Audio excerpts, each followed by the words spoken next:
Boom. Hello and welcome to the podcast where good trivia gets rewarded and bad lies are punished. But will we catch the lies? This is What's the Fact? The lies will never be caught, not even with weird, tingly, psychobabble senses that this young man is developing. My name's Ryan Whittal, this is Warren Robertson, and welcome to the show. We're very happy to have you. Why are you dressed like you're from Orkney Snorkney, the movie? Because I like to get thematic, okay? Did you not hear what today's episode is? I did. Orkney Snorkney, the movie. We did that in... Yeah. We studied that as a set work movie in Standard 7. But Ryan, the theme of this episode is fashion. It's not whatever that is. This is... there's a lot going on here. Yeah. Yeah. Look, this is cool. Okay, this is silk. This is Playboy knows fashion, and this is silk pajamas that Hugh would have worn. Would Hugh wear, Oh yeah. you know, a mechanic from Bragg Fan's jacket over his silk pajamas? That's the question I really have, and whatever that hat is.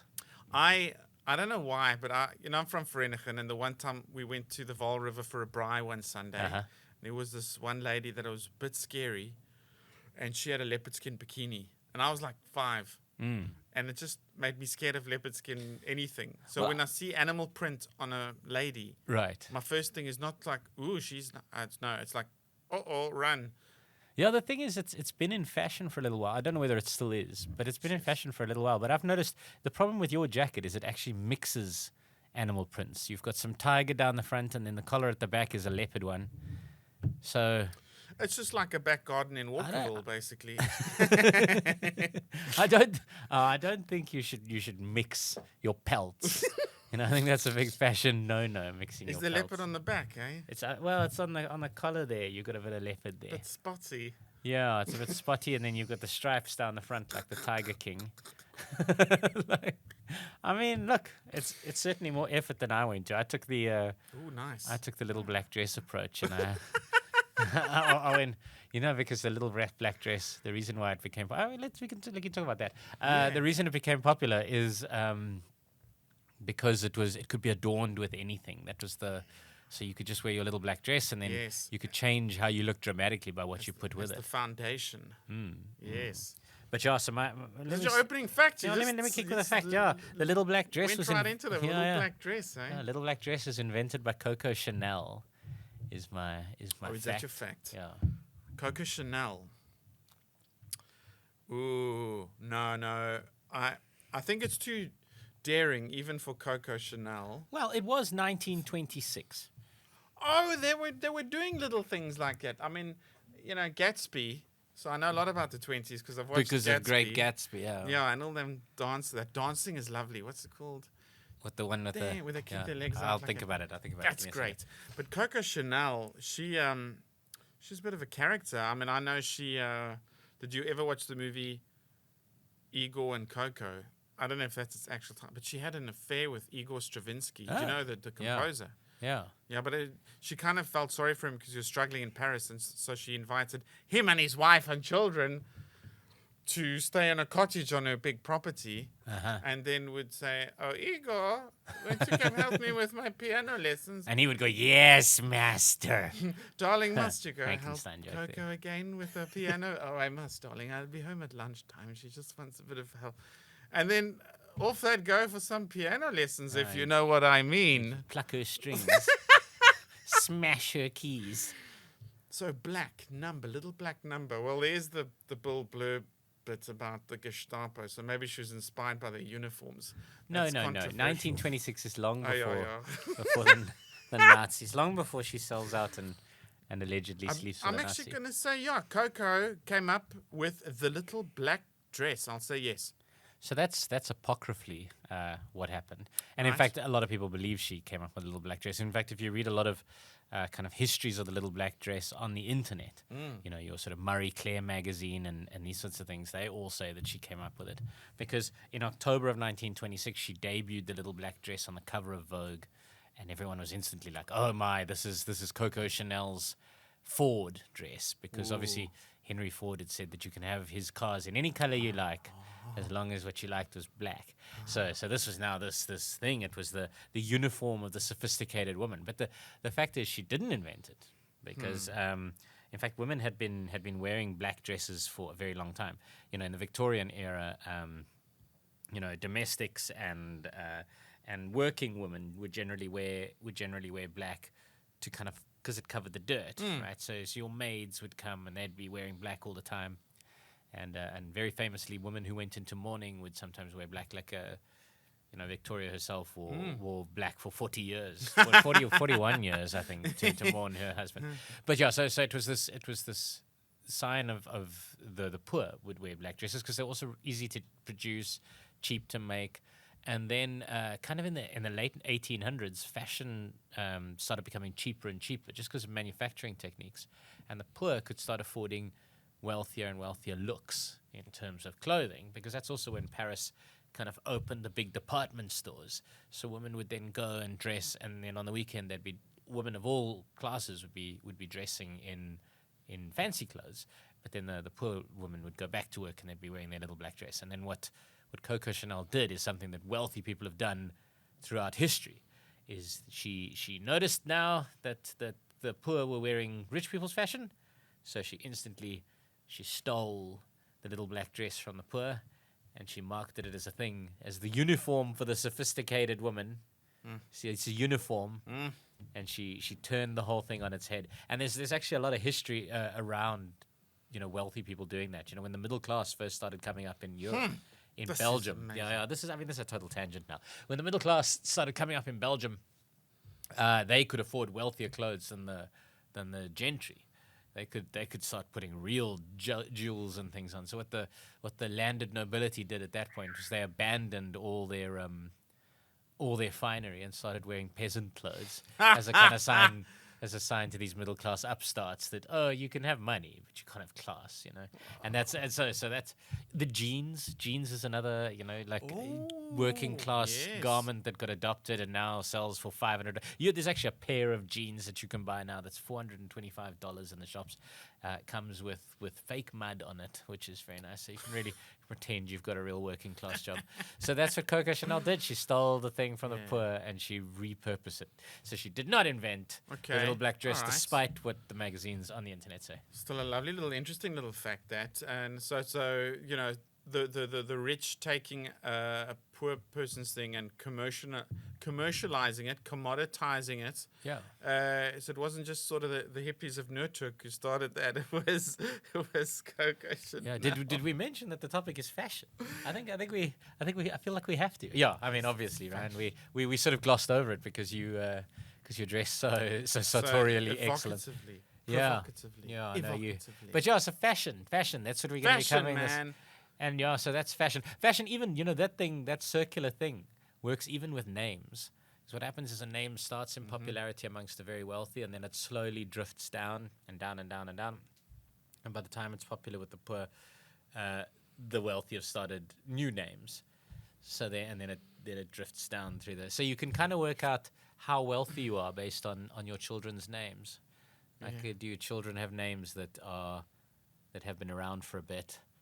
If that are current and popular in their school, then you might not be as rich as you think you are. Yeah. You should be calling your children something else, like Barnabas. I remember St. John became popular for a little while, and Sebastian and all these names came back. St. John as in St. John. Yeah, they all kind of came back. Sebastian and Cecil and these sorts of names started coming back. Oh, man. Amongst the wealthier. Well, fashion is it's a great little topic because, as a guy who doesn't usually dress up, you think, it's not really a topic I'll know much about. I could never tell. I could never tell.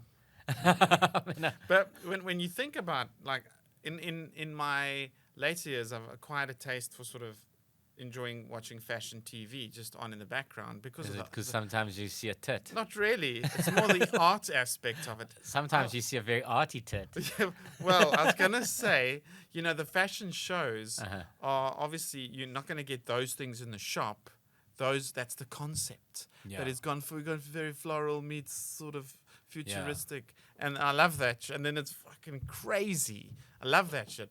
But also, when I was like, I went through a phase, I've been 10, 11, 12, of being a little bit somewhat, I don't know why, but I was a bit of addicted to the bold and the beautiful, and the backdrop there. Sometimes you'd see a tit. You wouldn't though, but you'd want to. You'd Yeah, want to. Brooke. Remember Brooke Logan? She had a bit of everyone. She in got it. married 27 times. Jeez, and the whole family. 13 of them were to Ridge Forest. Yeah, Forrester Fashions was a thing, and then the cheaper knockoff was Spectra Fashion. And that's loved right. that. So I like this topic quite a lot, and we'll start with one of my favorite things to wear. I think I lost it in the divorce. It's in one of the boxes, and I never found it again. But a poncho. I just love a poncho. It's not. I wouldn't say it's. I don't know if it's been on the catwalks of Milan, Paris, and London, and Vienna, but I love a poncho. I really do. And I was wondering where it came from. Turns out it is definitely South American, and the earliest thing they can find was, but like thousands of years, buried with people, made from alpaca fibers. Right. Love them alpacas. Right. Yeah. But what really took it to a sort of Western fashion Was vibe. when they cut a hole in it for the neck. Previously, it was just like a long ghost suit. Oh, you got a blanket on? No, I'm wearing this. This is my thing. This is- That's like that old joke about did you hear the Irish invented the toilet seat? Really? Yes, and then the English cut a hole in it. Really? So but that's actually what happened to the Aztecs. They kept walking off the edges of mountains because they had no hole in their poncho. Thank God for those conquistadors. They punched a lot of holes in ponchos. Conquistadors. Anyway. Right, yes, what's your fact about ponchos before we get cancelled? It became quite big in the Western world thanks to a John Wayne Western movie called Rio Bravo, where all Western movies were dudes in jackets. John Wayne's character in Rio Bravo, a Western, wore a poncho. That's my fact. Yeah, all right. I mean, sure, that makes sense. Why not? I can't think of any. John Wayne? Yeah. What's the John Wayne? No. John Wayne is that kind of. We would cancel him today. Get on the internet with his opinion, and he would have no more career. He's the one who. Oh, in personal life. Yeah, in personal life. Really? There was an Oscars ceremony where, and I can't remember the director, but he won an award, and instead of going to collect it himself, he sent a spokesperson for one of the local Native American tribes up to kind of talk about, the oppression of her people for 2 or 3 minutes. Yeah. And apparently John Wayne had to be held back from going on stage to beat her. Oh my word! So he's an unpleasant human being. So I can't imagine that we would pay too much attention to John Wayne today. I mean, which is odd because he was a strange. I mean, he had that strange rolling gait that maybe he had minor disabilities. Oh, is it? Yeah. Okay. He certainly spoke like he did. Yeah. And And he seemed to be Pilgrim. Yeah, he was the main icon of sort of the Western genre. He was the dude. One thinks. Yeah, and then he swapped over into army movies, didn't he? Oh yes, that's Towards right. the end at some stage when the westerns were falling out of popularity. But yeah, why not? I think that could be possible. Okay, I'm doing a bit of a Ryanism, a bit of a Ryan Dick move, and it wasn't. It's a different John Wayne movie, and fuck me.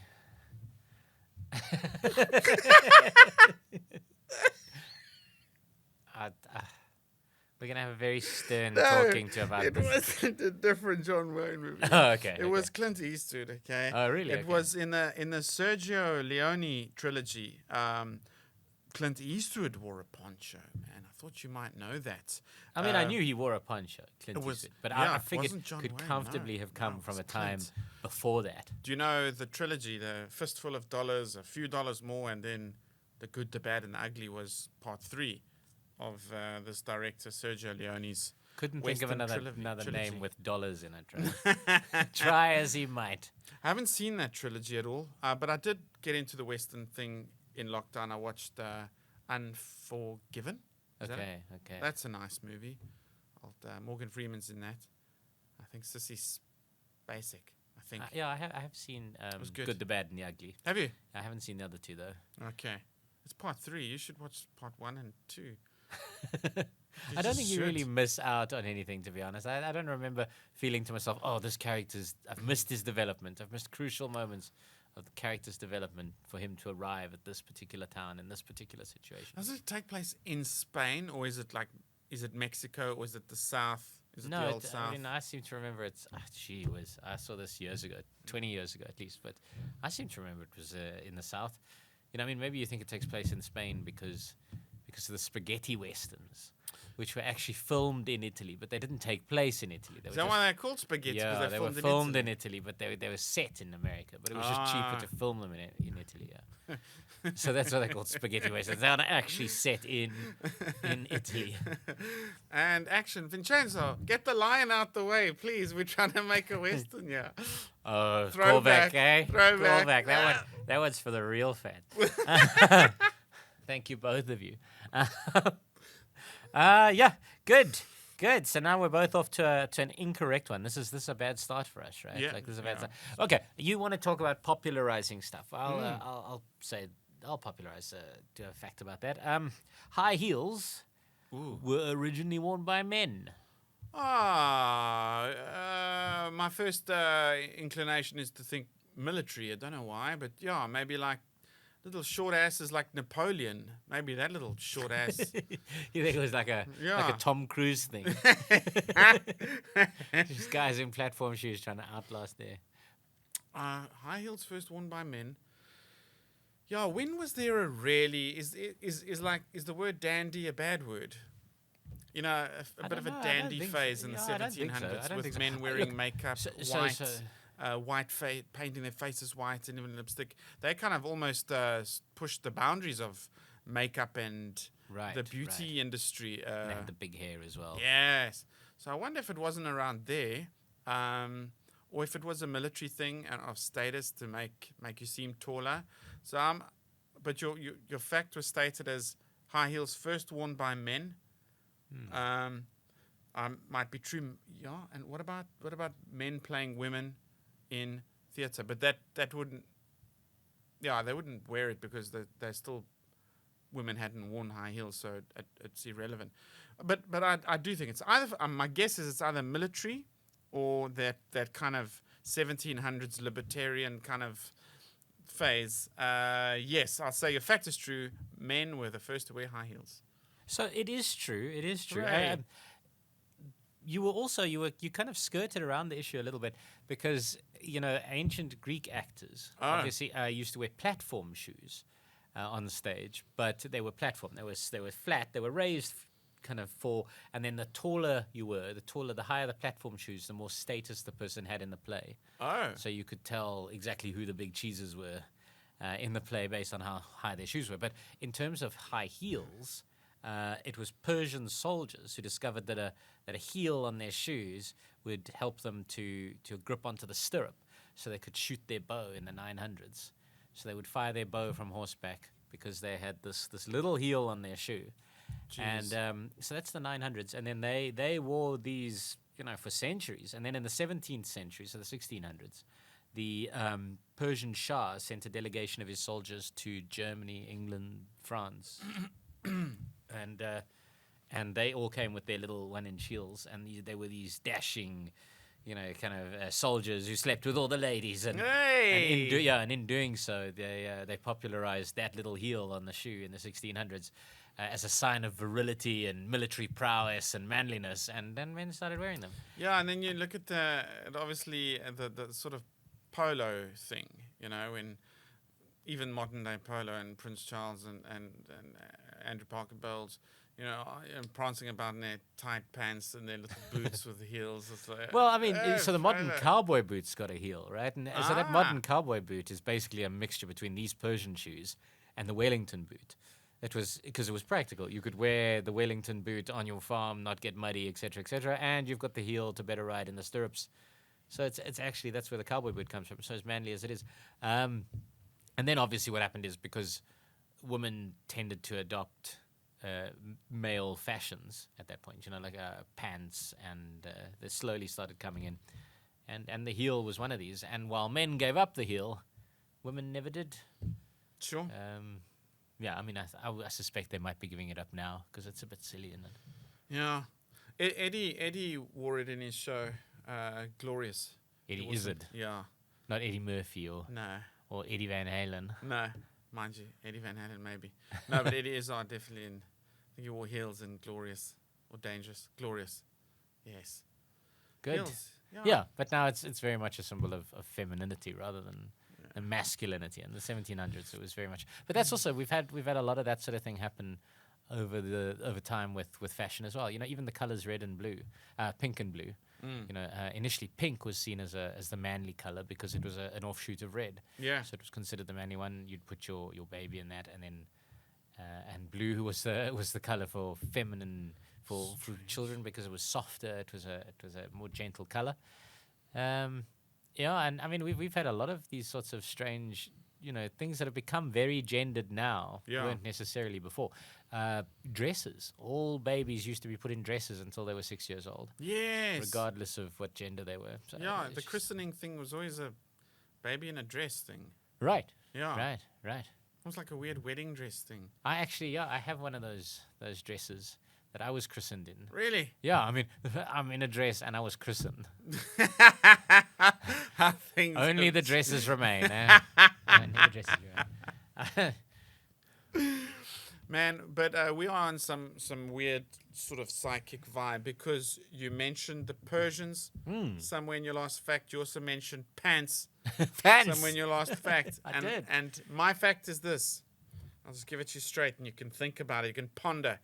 That after Alexander the Great conquered not just Babylon but Persepolis, was that the capital of Persia? And he hunted down Darius the third or the second, the one who was in charge when he pulled in, and he pulled in. He took make over it sound the- like they had a punch up in outside a roadhouse. You know, when he pulled in, eh? Yeah. I pulled in, this is my roadhouse, but And Alexander was doing his thing, conquering the known world, and he'd taken over the Babylon, Persia, and wherever he went, he sort of settled, built cities, and had an interesting way about him of merging the cultures and customs a little bit. And he showed those Greek generals who was wearing the pants after that by wearing pants. the pants. Yes, that's my fact. After Alexander conquered Persia, he adopted certain customs, and that's when Including wearing the pants. Greek started wearing the Persian pants. Because they used to wear little skirts, right? That's my Is fact. that your fact? Yeah.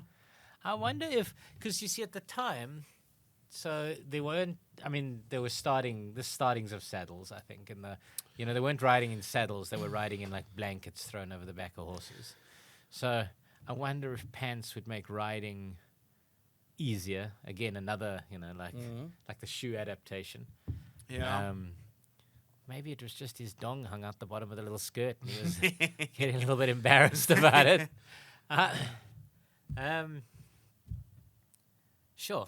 Difficult to say. I mean, I can't imagine ancient Greeks in pants.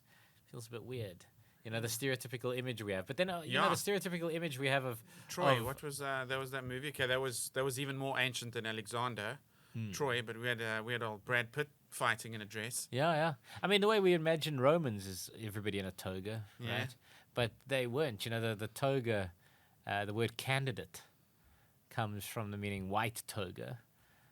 Because that's what the senators used to wear. So then it kind of like it transitioned to candidates becoming the political appointees, the kind of people standing for political position. But not everybody in ancient Rome wore a toga, or even Greece. So we've got this strange... And they mostly only paint the rich people on the paintings. Hey, we don't really know what the poor people wore. No, they could have worn a bag for all we know. It's a lovely bag. Oh, please, sir, spare me a coin for a toga. I only got a lousy bag. Oh, that's lovely filth down here.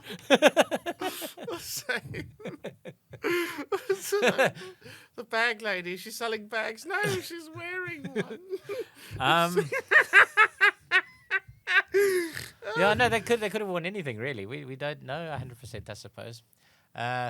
We only got the records, as you say, of the wealthy, because who would have carved a poor person. Like if I was a poor person, I would have done what I would do now, which is carve my dick in a thing. That's what they found at what was it, at Pompeii? They would have. Yeah. Oh, there's Warren and a goat. Move along, children. Well, that's what they found at Pompeii. Is there's that wall along, of Somerset of College. graffiti there, where the graffiti is all stuff like, benches doth take it in the anus. It's these kind of like rude, classic bathroom wall graffiti. And that's what they were writing on the walls back then. So that's the only recollections we have. They weren't saying, "Oh, I did wear a very fancy green tunic on this day, belted at the waist by a fine horse skin leather." Not top of mind. No, Not top of no, mind. not But top what of mind. Warren, Yeah. but you fuck one goat. Yeah.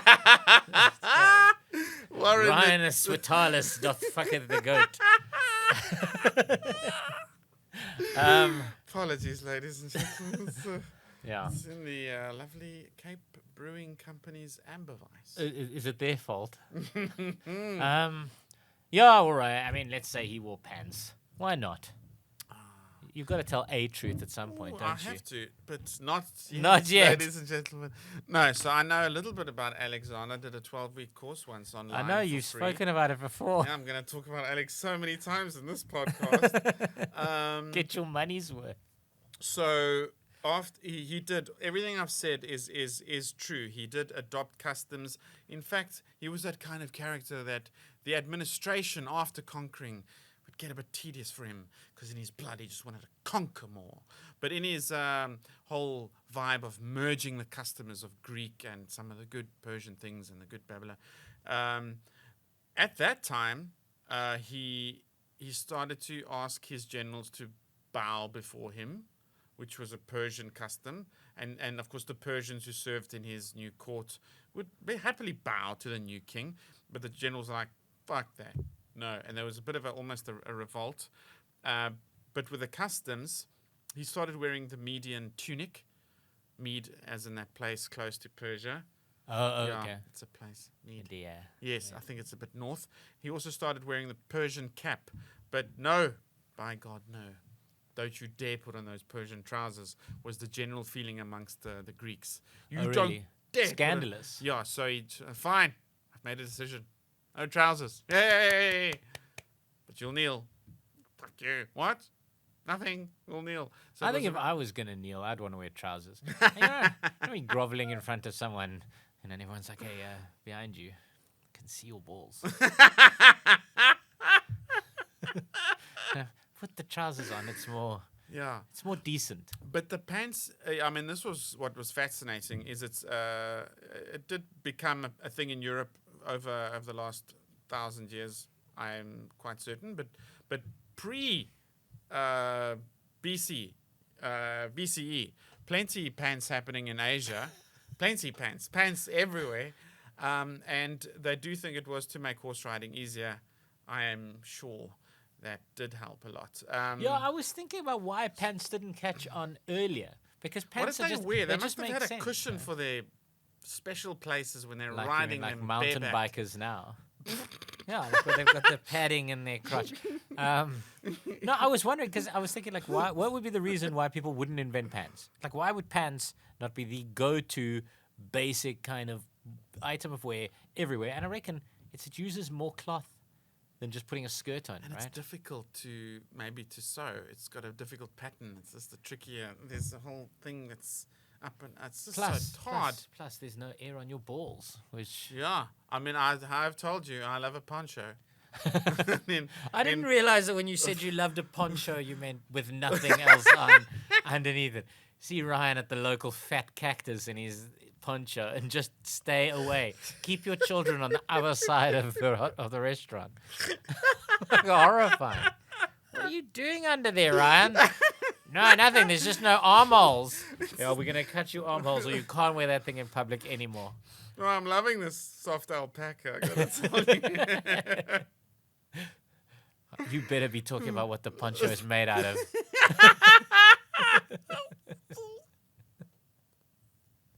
Horrifying. All right. Yes, but then what? They just didn't want to wear pants? That's amazing. Yeah. I can see no reason why people wouldn't want to wear pants. It just seems so much easier. You know, maybe people they took life slower at that point. They had a lot of time to stop and kind of rebelt their skirt.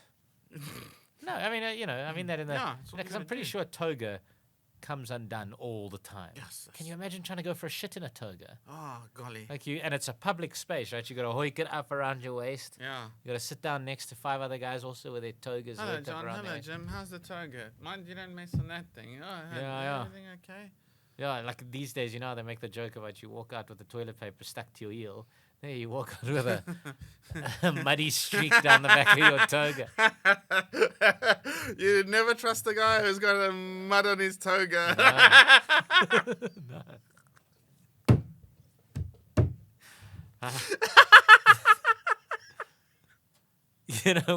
We've already taken this quite bawdy, shall we say? So why not? Let me jump on with this one. In Elizabethan England, it was fashionable for women to bare their breasts. That's my fact, and I'm doing it poker face. You were like, ha, funny. Oh, hang on, wait, this could be serious. Yeah, that can't possibly be true. Why not? I'm What's so horrifying about the female breast to you, Ryan? trying to think about maybe, because I've just never thought of it. I've Like always you've never thought of Queen Elizabeth with her big mummy milkers out. QE1. Yeah, She's QE1, yeah. She was all right in her younger day. No, according to she the wasn't actually paintings. Kate Blanchett or I do like Kate Blanchett. yeah, she wasn't actually Kate Blanchett. I'm sure she was. Her sister Mary was notoriously unattractive, so I can't imagine that she was. Yeah, that was Thingy's daughter. That was yeah, but I Who was suppose, one who faked her pregnancies, phantom pregnancies, couldn't get anyone to, like, there was a Spanish chick, Oh, and then I it's see. like, I'm pregnant. There was an English, the English kind of Queen. Countess of Calais at the time of the Tudors. Apparently went through a couple of phantom pregnancies. But yeah, Crazy. we're not talking about that. We're talking about the Breasts, Elizabethan boobs, England. I'm boobs, saying boobs, Elizabethan boobs. England. Boobs. What have we got? Like, I know the Scottish lady mentions it in the play, but that's about breastfeeding. The Scottish lady mentions it in a play. What Scottish lady? The Scottish lady in the Scottish play. Oh, I see. Has this- Lady Macbeth. She mentions, but it's in the context of breastfeeding, but in a most horrendous manner. Okay. Terrible. Breasts, boobs, Elizabethan boobs, Elizabethan boobs. Wait, what, Dietz? If you could just put the hashtag boobs now on this one, it should go viral. Because, we in South Africa, and we've got the lovely, reed dance. That's great. Love it. I mean, that's not a South African thing. The reed dance. Yeah, it's just in this. Zulu maidens. Oh, is it a Zulu maiden Rock thing? and roll, man. For some reason, I thought it was a Swazi thing. I think it's also Swazi thing. Oh, It's okay. probably shared amongst tribes in Look, that why region. not? Why not? But Elizabethan, man, are you saying British ladies bore their? I'm saying. No, I'm this saying. can't be. Yeah, If all the it's way, true, I'm gonna all the be way so out, all the upset. way out. In normal life, In normal life, just every day, kind of hanging loose, really, eh? like Alexander the Great. I mean, it should be in paintings. Well, there actually are some nudie paintings, but So those, Man. so that's a different thing. Like, let me just quickly interject with that. So that's got to do with the saints and their virtue and bearing their breast, and so if a woman is painted with her breast out, it tends to mean that she's virtuous. yeah. Yeah. All right, I'm gonna have to say you're talking bollocks. It wasn't a thing in Elizabethan England where ladies bore their breasts. No. Yeah, man, nipples and all, they did it. No. They did it, yeah. In 1593, the French ambassador André Rouault wrote the following after a meeting with Elizabeth. He said, "She kept the front of her dress open so one could see the whole of her bosom." Yeah, and another time she wore a petticoat that was so low cut he could see all her belly to her navel. Goodness me. Yeah, so it was Goodness mainly the me. English and the Belgians that did it. So there was the saucy English. You wouldn't have, and then of course they get this backlash where the Victorians are so stiff upper lipped that the rumor was they invented pants for their pianos, so you couldn't see them. But I don't know whether how true that was. But yeah, But I wonder now, because the sexualization of the bosom, right? Was it never meant to be a thing, or who did it first? Because it's a thing today. so I think So the is thing, it a I think natural thing, I or think is it the a thing is that men want what they can't have.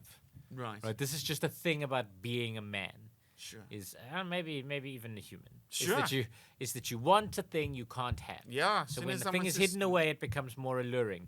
It's why put a woman in a burqa and suddenly hair becomes, sexy. But according to Angela McShane Jones, who's a lecturer in the history at the University of Warwick, I think, in Coventry, she said the exposure of the breast was a display of the classical and youthful beauty of the woman. She was showing her apple-like, unused Venus breasts. This was a display of her virtue, her beauty, and her youth. Upper-class women maintained the quality of their breasts by not breastfeeding their children and passing them on to wet nurses. Ah, for Pete's sake. Yeah, she says, though women outside the upper circles may well have taken to this style, it began as a very high-class fashion, which demonstrated high-class and classical ideals of female beauty. The husband of a woman who dressed like this would be proud to have his classical beauty on display, and for a woman it was part of her honor that she could display her virtue in this way. So basically, you had to have a perfect pair of knockers before you were prepared. So Queen Elizabeth must have had a pretty good set, pretty good rack on her. All right. I told you. Yeah, Jeez. I mean, maybe You'll she was see just what- distracting from the Just face. Look at those paintings. Look at them again. No, I do think she was probably quite beautiful. Yeah. Because her dad, She's redhead. right? Her She was- dad was a legendarily good-looking guy, Henry VIII. He was legendarily good-looking, Alright. and her mom was Anne Boleyn, Oh, yeah. who her dad fucking broke the church Yeah. to get with. So she must have been considered extremely beautiful in her day. So you take two very attractive people, and the result can only be another attractive person, Elizabeth right? won. Yeah. Hey. Yeah. Ready Player One. Yeah, got Ready Queen One. Yeah, got her Royal Norks out whenever she could. I'm just trying to think of like old-fashioned slang for breasts, for boobies, for bustier. I'm sure there's loads. Midnight Moon. Yeah, she'd like to get her melons out, eh? We haven't Nice. used melons. Hey, yeah. Her badonkadonks. Anyway, good. I bet the Aussies have like a few words about the old shamandugas or something. Yeah. The old ringatungas. What? The rigatungas. Sorry, what's Australian? The old Yeah, ringatungas. me mum used to go down to the old bayou with her ringatungas out. Who would have thought fashion would be so much fun? Yeah. Speaking of fun, I'd like to talk about one of my funnest pieces of costume. No, it's a terrible link. It's not a cod piece. No, but it's my turn, and this is also a history one. It's a history one, and it's about one of my favorite pieces of male thing. I remember seeing Ridge Forrester when I was 11 wearing one, and he was getting with all the chicks. Brooke, Caroline, Margot, one after the other, and they were all quite nice. And he wore a cardigan in his office while he's designing his little Cardigan. I like a cardigan. I mean, the thing is, a Have you got cardigan I now. don't have any anymore. Have you got any? No, but a cardigan Man. now is much more fashionable than it used to be. And the thing about a cardigan is it's very expensive to make a proper cardigan because the ingredients, the wool, but the wool and stuff, you use a lot of wool to make a good cardigan, and it's very expensive. So you can buy a cheap one. You can buy a kind of knockoff one that's like 60% acrylic or whatever from Woolworths. But it's not the same. Like a real one is properly warm, but keep you, and it's a bit fashionable nowadays. As I say, it wasn't so fashionable in the 90s. It was viewed as an old man's jersey, but It's except by you from sound of things. Yeah. yeah. No, my grandpa had one, but then so did Rich Forrester. Oh yeah. So your grandpa fucked all the ladies. I don't know. Was your grandpa a bit of a player around V-Town? Well, yeah, there's a story about my grandpa. He's cool. He was a good Tell man. me the story. Well, Tell the me story is a good man. No, it's just Did he get a nickname based on his cardigan? That's what I want to know. no, it's just no. So he retired before my granny retired. He was an electrician at Brick and Tile in Vereeniging, and my granny was a nursing sister at the baby clinic that gave vaccines and stuff. and he was a good man, my grandpa. And I didn't go to nursery school, so he'd fetch me occasionally, and then on some days we'd go visiting the old ladies in the retirement villages, the old age homes, and he had Mrs. Brown and Mrs. Smith and Mrs. Walters or something, and we'd go and have tea with each of these ladies from the old age homes, and While your grandmother was alive. Yeah, she was working. But he took me with, and he told my gran, let's visit the old ladies' day. I'm sure she was by now 40 years into a marriage where he had sex with basically everything in Vereeniging. So he, in his cardigan, he'd go, but they were much older than him. So he would go courting in his cardigan. they were much older than him. He was just paying them a visit. He was visiting, he was retired, and he was visiting tea and shortbread. That's all it was, tea and shortbread. I struggle to believe that, right? There's something about that story that He's because a I asked if he got a nickname based on clothing, because somebody had a favorite item of clothing when they got a nickname based on it. I like my mate Rob. I've mentioned him on the podcast before. He loves getting shouted out with these stories. He went to Opikopi once wearing a pair wearing a bright orange T-shirt and a pair of camo trousers. And we called him the floating pampoen. Because he just looked like this orange thing. Yeah. Of the camo. That's right. And then we went to there was a guy I knew at Rob, Sunday school. Yeah, I knew a guy I knew at Sunday school who everybody called him Moses because he liked to wear sandals. Oh, that's awesome. Yeah. Hey, Moses. Sandals. Anyway, that's a so my cardigan fact is actual has an origin amongst the Scottish Highlanders, and then it is believed actually it was the invading Vikings who brought it with them. Is there another? Yeah, that's it. Well, at the moment, I'll tell you something. Like at the moment, a cardigan, you can buy them lovely cardigans when you're in Scandinavia. Oh, really? Yeah, very nice ones. And a cardigan is actually part of a sort of a cardigan-style jacket and a jersey is part of the kind of traditional Highland get-up, I suppose. So I wonder, I say cardigan. I don't know whether it strictly qualifies as a cardigan, but it's a bit cardigan-y. Yeah. But a cardigan's it's almost like a shirt, isn't it? It's kind of like a jersey shirt. It is like a jersey that you button up. It's this weird thing. Oh, and Cardigan, I believe, is a town in Scotland. All right. Interesting. So what you're saying is it actually comes from Scandinavia? Scotland via Scandinavia, for the visiting Vikings. Oh, you won't do 3 lies in a row. Surely not, Ryan. No, I don't think you will. I say you're telling the truth. Oh, man, I don't know what's wrong with me. Are you just lying? Yeah, lies. Just lies. I'm getting exasperated with your Christian morals. It's got a lovely story, and I wanted to give you the facts. The cardigan was named after James Brudenell, 7th Earl of Cardigan. Okay, thank goodness, because I was like, right until you said he was the 7th Earl of Cardigan, I was like, how was it named after him exactly? Yeah, 7th Earl, which is a town in Wales, by the way. But the Earl of Cardigan, James Brudenell, was a British Army Major General who led the charge of the Light Brigade at the Battle of Balaclava. That's what I thought was so funny.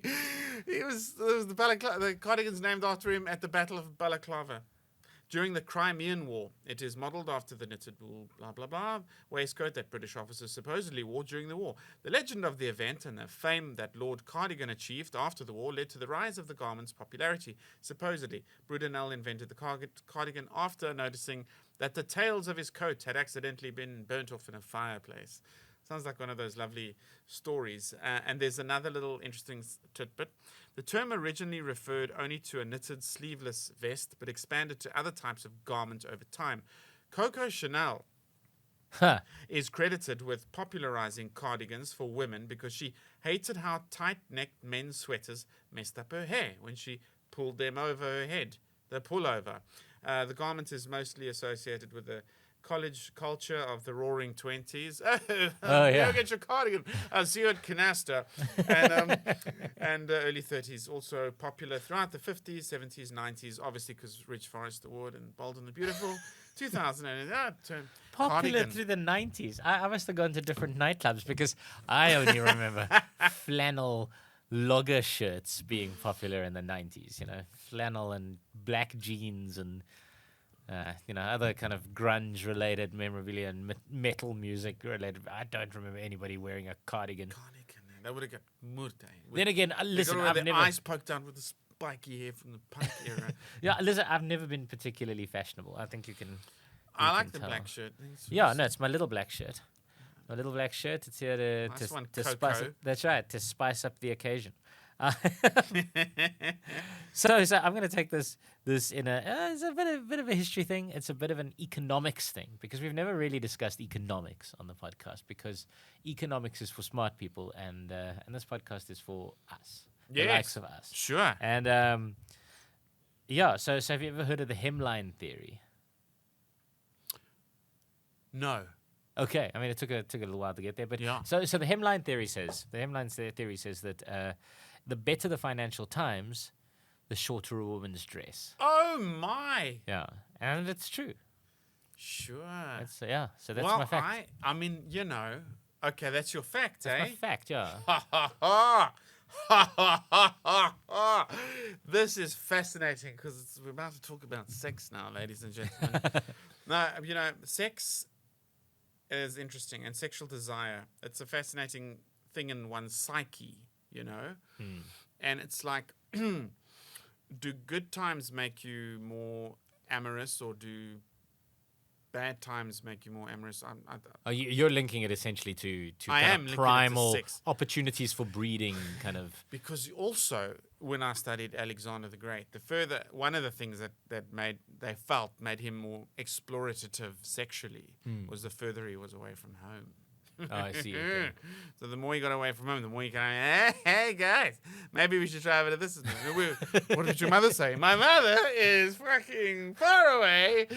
What would your mother say? You should hear. Oaks, clear. Oaks, get out. And maybe when things are going so well, you're saying this dresses get a wee bit so the better the financial occasion. You see, I mean, there's a thinking now. You've kind of sent me down a path of thinking. No, you sent me down a path of thinking, right? Which would be that if the financial times are good, then life is easy, right? So then there's an abundance of food and there's an abundance of clothing and people have got roofs over their heads. So might that trigger some sort of desire to then breed because you feel it's a safe time. Now you want to breed, you want to have children. So then what you do is you dress in a way that attracts partners, right? And then in times when oh no, it's bad times now. We can't have children now. Yes. I must fend partners off. I must scare them away. And if we think of the sort of dark religious impulse, which is things are so tough and so God is punishing us, so best is we behave ourselves a little and be So there are all sorts of things that could necessarily support this. So I don't know whether you feel it could be true or not. Leaning toward the truth. I think it's true. The hemline theory: when good times are up, so are them dresses. Yeah. Well, let's look at it. Right. So the 1920s, hemlines rise with the stock market. Great Depression, they fall again. Mid-1930s, they climb and they stayed knee length during the wartime boom of the 1940s. When Dior released long, voluminous skirts in 1947, the trend foreshadows the recession of 1949. Then the market rights itself. Slow and steady rise begins, leading into the mini skirt of the 1960s, which sticks around until the 80s for the millionaire boom of the 80s. And then the market crashes in 1987. Longer dresses become popular into the 90s. So on the surface, it looks like it's true. Sure. The whole theory is credited to a guy by the name of George Taylor. He was an economist at Wharton. George Taylor, isn't that lovely? Yeah. Right? Yeah, nominative determinism. He was an economist at Wharton in the mid-1920s, and he was credited with it. But here's the thing. He didn't actually make a link between the length of a woman's skirt and the economic times. What he said in his PhD thesis in 1929 was post-war changes led to the hosiery industry booming whenever the skirts are short. So obviously women would start wearing stockings more when the skirts were short. So if you start seeing women's skirts getting shorter, invest in stockings. Was kind of his was sort of what he was actually talking about. And then over time, this kind of became warped to say, oh well, actually, that means that when skirts are getting shorter, then the Financial Times are getting better. So it's actually a bit of a misnomer on his actual theory.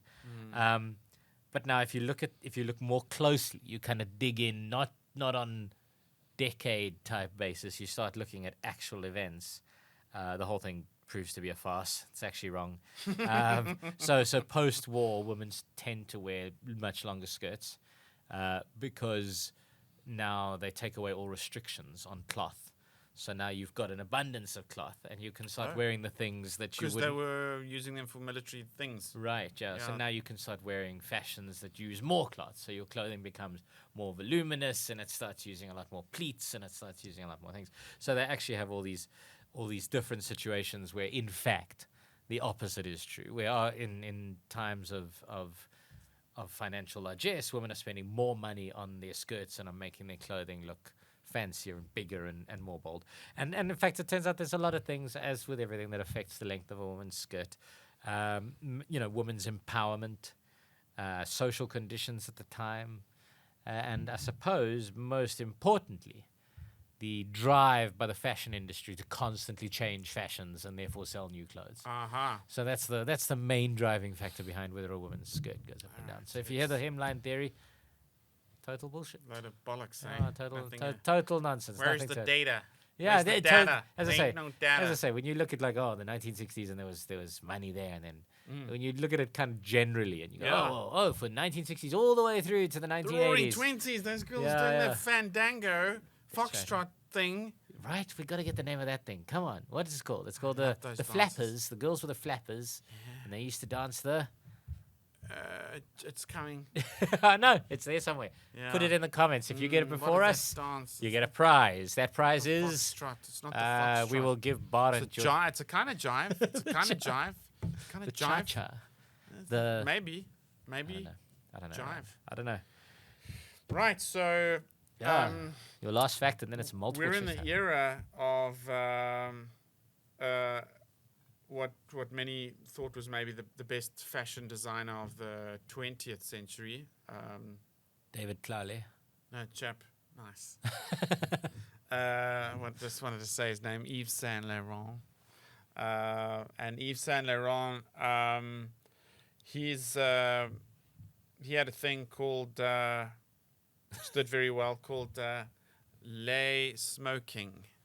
This is true. Listen. Yes. I want to say things about lay smoking first. Yeah? Lay smoking. Yeah. I'm going to put a pin in that. Yeah. And I'm going to come back to that because I want to talk about David Clale for a second. Oh, and I don't think Chris Forrest would mind, the comedian Chris Forrest. Yes. You've heard of him, right?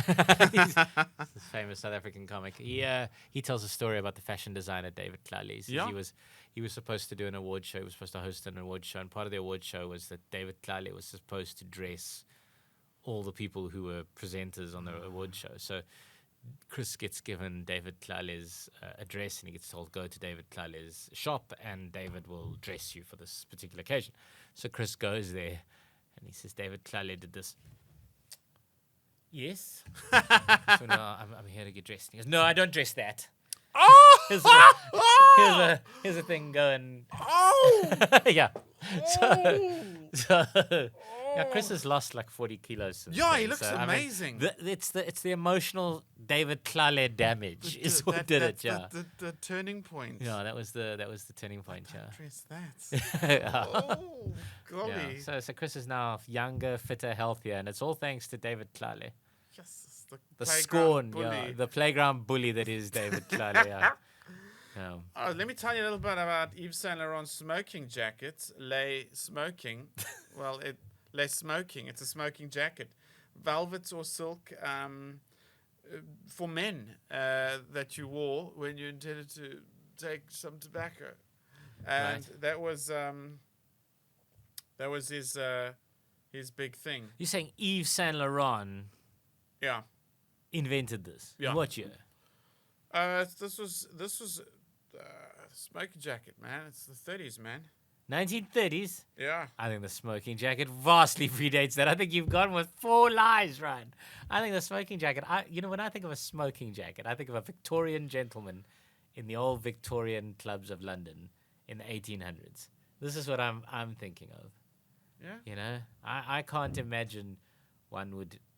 Yeah, I mean, you would. Well, no, okay, so we're pushing it a little bit forward. It was the 60s. His lay smoking was in the 60s. Oh, as you say, he invented a smoking jacket. Yeah, and it was a silk velvet gentleman's jacket for when partaking in tobacco.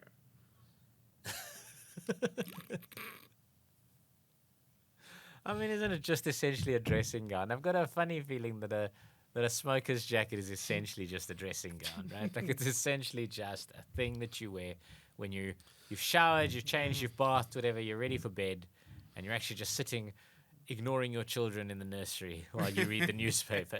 That's the vibe it gives me. Or it's Mr. Playboy going, okay, I'll take my Peter Stuyvesants and Holly in the billiard room. I mean, just because Hugh Hefner wore a smoking jacket, I don't think it necessarily was invented in the 1960s. I'm going to say he brought it back.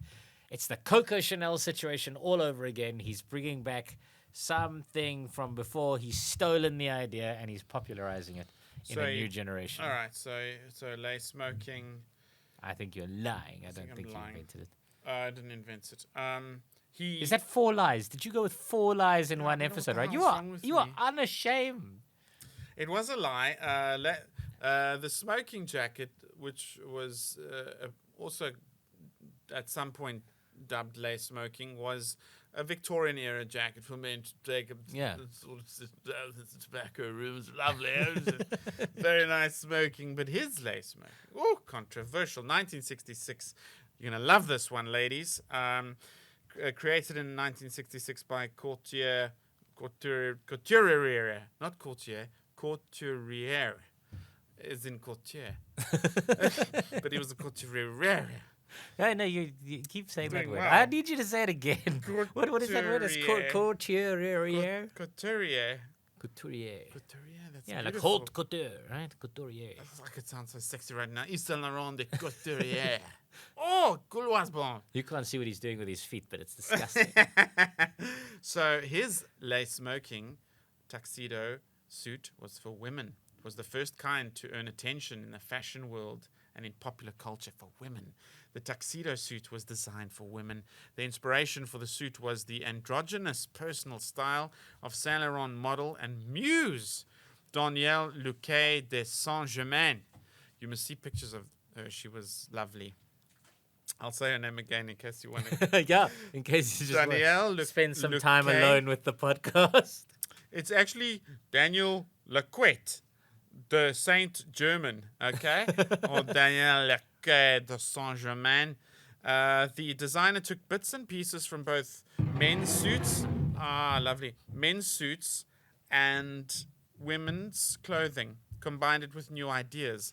As the tuxedo was designed for females, it was different from the normal male tuxedo. The collar was more feminine, as the shape and curve with more, the shape and curve were more subtle.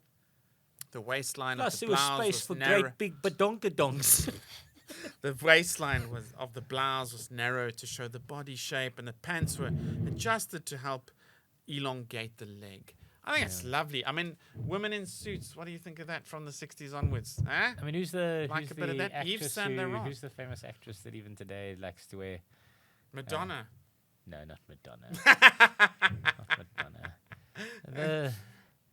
The singer. No, she's in all the movies with Dustin with What's her Jack name? Nicholson. Oh, yes. and- She's a comedy actress. yeah. She's lovely. She's very funny. She was actually in The Godfather. Was she? She was the Al Pacino's wife. You know, the Western wife, because he had a wife in Sicily. But I don't want to spoil the plot, but she don't make it, man. Are you thinking about the same person? Yes. Glenn Not Glenn Close. Close. Does she like to, She likes a bit of a tuxedo. Who are you thinking of? The girl who's Al Pacino's wife in the Godfather movies. And she's in a movie with Jack Nicholson, a comedy, romantic thing, where she's a playwright. She dumps Keanu Reeves for Jack Nicholson. Remember that romantic comedy? Isn't that Glenn Close? Not Glenn Close, no. I can't believe I don't know her name. But she likes to wear a suit. She was also in First Wives Club. Love that movie. Maybe I'm confusing I whoever love this that person movie. is with Glenn Close. It's possible. Glenn Close is cool. She likes the suits, eh? So that's my... No. Maybe it's this woman that you were thinking of. I thought it was Glenn Close. Bloody hell, what's her name? What's the movie? I'm gonna look it up because Dietz is clearly not First doing Wives his job. Club. Look up First Wives. Cast of First Wives Club. Diane Yes. Keaton. Is that who you That's thinking who of? I was thinking Yeah, of. she There we are. does wear a suit. She's Nice. lovely, yeah. Thank you, Dietz. We appreciate And your she's Al work. Pacino's wife in The Godfather. Is she? Yeah. Yeah. Okay, so it is Diane Keaton. Diane Keaton and Glenn Close. I never realized how similar they were in looks. Yeah. But the suits on a woman, it's cool. And then of course the whole business world, corporate world, yeah. But it was Yves Saint Laurent that started it in 1966. But he made it feminine suit. Lay, and he called it lay. Smoking. You see what he did because he broke the mold, David Tlale. He Like dressed someone he smoking. wouldn't usually dress You gotta in dress something he Chris, wouldn't David. usually put it on them. You got to David, dress Chris. You got to David. dress Chris, David Tlale. That'll be your moment of genius. Yeah, do it. Dress him. He's a model. Redeem He's a gorgeous man. yourself. He's an He's a Adonis. He's never specimen. going to see this. I don't know why I'm He's a talking like this about specimen. him. Who? Chris or Yeah. David? No, Chris. Chris can't concentrate for longer than about 4 minutes. At both of these people. He's got the at David and at Chris Forrest. Yeah, let's make this happen. Let's make David Tlale dress Chris Forrest. Hashtag Dave dresses Chris. Which is weird because David is Chris's middle name. There's another fact. Oh, that's beautiful, and it's his old man's name. This has turned into the Chris Forrest fact show. All right, my multiple choice. Time. Which of these is the oldest fashion label? Simple one, easy one. Is it Lacoste, Hermes, Louis Vuitton, or Prada? Lacoste is that crocodile. Hermes, I don't even know Hermes. How sad is that? Louis Vuitton. I'll tell you, Hermes makes the Kelly and Birkin bags. That's what they're most famous for. Is it? The Birkin bag it's a very expensive thing. Yeah. Okay. Yeah. No, I don't think it's Lacoste. Don't think it's that Hermes thing. I'm going with Louis Vuitton or Prada. But I don't know what I'm going to do. I'm going to go Louis Vuitton, older. Okay. Yeah. I mean, you are right. Louis Vuitton is older than Prada, so that's. But it's not the oldest. It is not the oldest. No. Shit in a bag. Right, if you insist. So the newest one is Lacoste. It was founded in 1933 by a former tennis player. But there are some people who say that the crocodile symbol is the first recognizable brand logo. The first recognizable Really? Yeah, in the history of individual, brand logos? Yeah, in the history of brand logos, the kind of the oldest brand logo. I don't know whether that's true. That's just a thing I know about Lacoste. That and the fact that he was a tennis player. The reason it's got an alligator on it, this is the other thing, is that his nickname in America was the alligator, later changed to the crocodile by his own people, because what the fuck is an alligator? Stupid American pig dog Florida animal. Anyway, so Lacoste is the youngest one. Then Prada, which was Lacoste was founded in 1933. Prada was founded in 1913. Initially only selling leather goods. Branched out. What country did it come from? Prada. Yeah.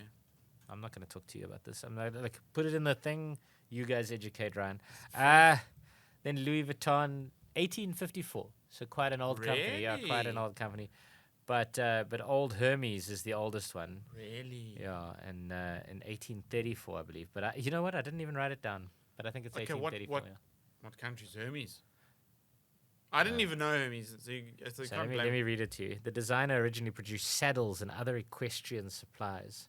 The first unofficial Hermes bag was designed in addition to their riding supplies that it was advertised for carrying saddles. Now, many other bags followed, and their Kelly and Birkin bags today sell for many hundreds of thousands. Shoo. So there you are. Is it British, eh? No, Hermes. No. I think it's Italian or French. Yeah, let me just. I actually didn't like look a that bit up, of horse riding, don't they? Hermes, luxury let's goods. phone the cousins in Monaco. Hello. Oh, I see.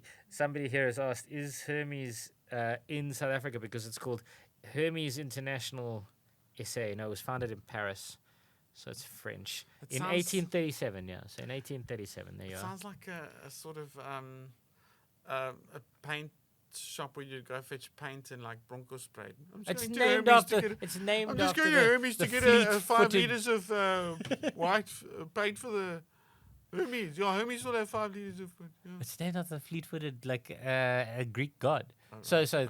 Hermes, Nike. Yeah, What else is named after Greek gods? yeah. Hercules the movie, Yeah, Thor. Thor. Thor, the Marvel character. He's been named after No, that's a after Viking. Damn. Yeah, I know my things. I'm Damn, so eh? smart at my mythology, hey? Shucks. I'm more good on But the look, Zeus is still available. If you want to start a fashion brand, you know, Zeus. how is Zeus is still It's available? lovely. Not Hermes and Nike though. Nike. Yeah. Nike. Anyway, Well, that's good. lovely. Tell me your Okay, multiple good. choice. That's hold on. Yeah. So I love. Speaking of wonderful actresses, Devil Wears Prada. Love it. And it's.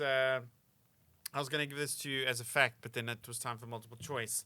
I was going to say, straight up, The Devil Wears Prada is a roman en clé. You basically what you did with fashion was you went away and you researched things you cannot say. That is essentially what you did, right? And you just went, what does this fucking word mean? I do not know.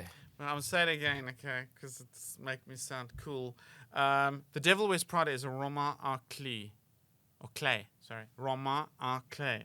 It's a roman en clé. But no, that's not the fact. It is a roman en clé. Ask me what's a roman en clé. What's a roman en clé, right? Yeah, it's a story that's as metaphorical but based on true events. Ha ha! Devil Wears Prada is a roman en clé. So it's metaphorical.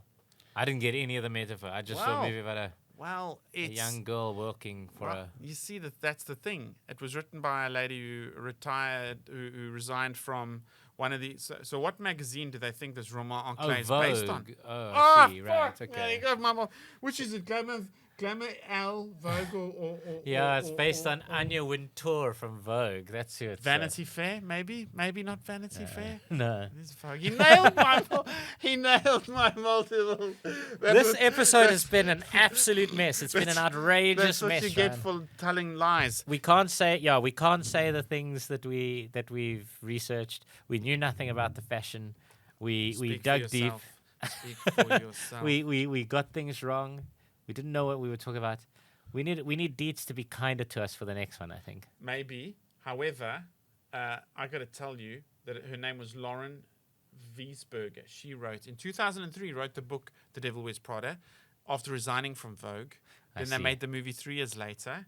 And indeed, what was her name? Anya Wintour, Yes. She's now legendary a editor dame. of Vogue. Yes, yeah. and she's still there today. She's the, what's her job? It's big. Well, she's the global, it's so big. Yeah, it's like yeah. Global creative director. But this is the thing. People these days, they can't have. Nobody can just be the CEO or the MD of anything. You've got to be the subdivision head of East Africa and creative content supply in Guam. Like you can't just have a single word. Guam, eh? Wow. Yeah, exactly. The longer your title, the more letters there are in your title. I remember people in the 1970s, they used to be fixated with how many letters you got after your name from the degrees you attained. Oh my These gosh. days, it's what kind of fancy word ninja you can make yourself. That's going to be my title one day. All the things you can do. Vice president of word ninjering and catching Ryan in lies. I found it quite a fun episode, actually.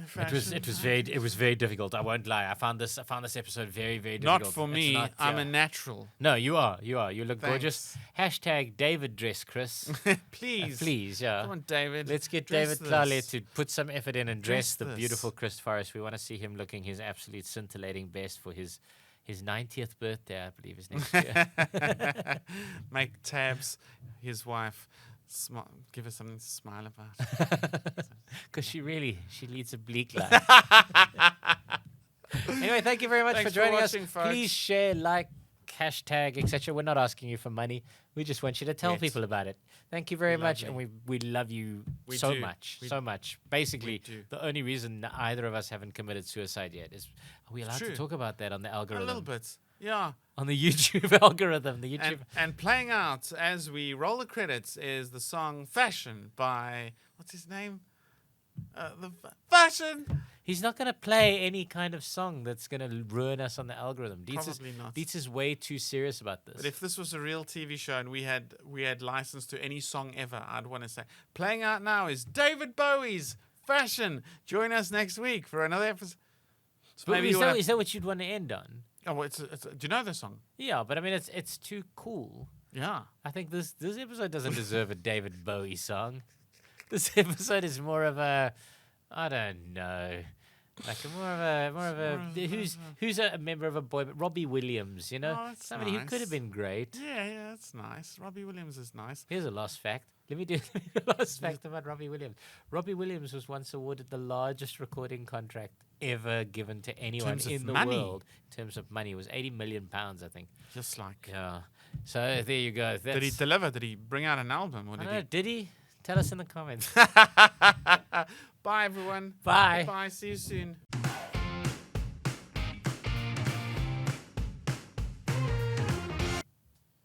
Bye. Actually, want to see if this looks similar. It's quite hot and It sweaty. definitely does. It's quite, thanks. It's quite hot. Actually, and looks pretty good. Looks pretty good. Thank you. It looks better than the hat. That was fun. We can make anything work, Warren.